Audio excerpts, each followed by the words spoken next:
Well, Weather Wednesday is back for 2025, and we have a new look. In our last project before Christmas, we learned to tie-dye and gave our lab coats a makeover. And it's now time for the big reveal of how they turned out. Ta-da! Okay, well, mine's a little more color, but I definitely did focus on saturating it a little bit more. Tori, it still looks really good. Listen, we all know that I struggle a little bit with some of our science projects. I mean, I got some color, and listen, we might just have to do it again. It's okay. I'm okay with that. Okay, 2025 is here. We've got winter weather on the way. Catalina, what are we making? Yeah, so we're going to be making a snowstorm in a jar. So, you know, there was some sizable snow that was on its way to the big country. You know, it kind of popped out of the forecast. Now we're expecting other things that Sam will talk about later. So we're going to create a snowstorm that you can have in your home if you're not wanting the snow here in the big country, or if you were wanting the snow. We're going to do that right now. So what we're going to need is baby oil, Alka-Seltzers, warm water, a jar, and food coloring, glitter, and paint. That's all totally optional. But first, we're going to start with a little bit of warm water. So what we're going to do is we're going to pour it, and you're only going to make sure that there's about ½ an inch to an inch of water in the cup. That looks about right. Okay.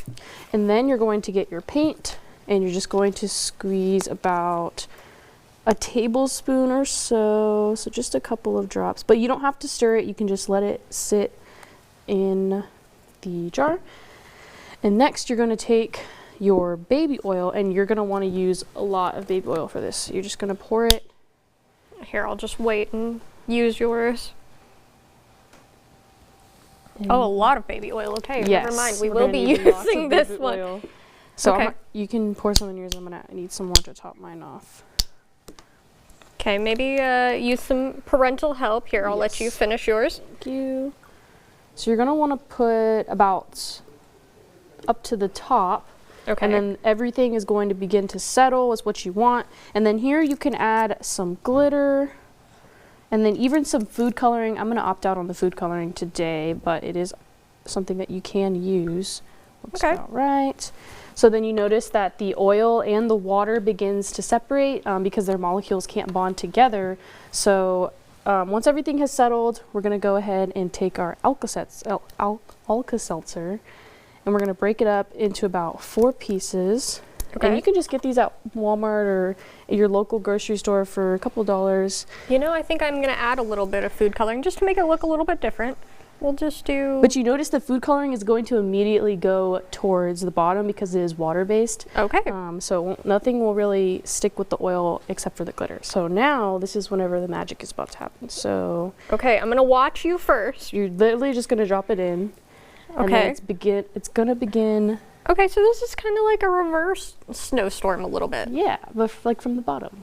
Okay. So you see how it's starting to... Oh, okay. Yeah, so basically it's going to... The Alka-Seltzer is reacting with the water, creating carbon dioxide, and it's going to have to release, so it floats to the top, and then any water that comes with it floats back down to the bottom due to the reaction between the water and the oil. So really fun. I like my blue snow. Yeah, it looks really good. I like that too. Okay. So maybe I should have put food coloring too. Okay, so perfect activity if you're stuck inside for the next day or so, or maybe after school or something. Yes, and if you want to keep the experiment going, you can always add more to it, and it'll continue to fizzle and bubble over. Try not to fill up the cup too much because it might bubble over. So, okay. Really fun experiment though. Really fun. Thank you, Catalina. And we want to see your weather experiments. You can send your finished products or any ideas for future experiments to kbell@ktab.tv, or you can send them to news@ktab.tv.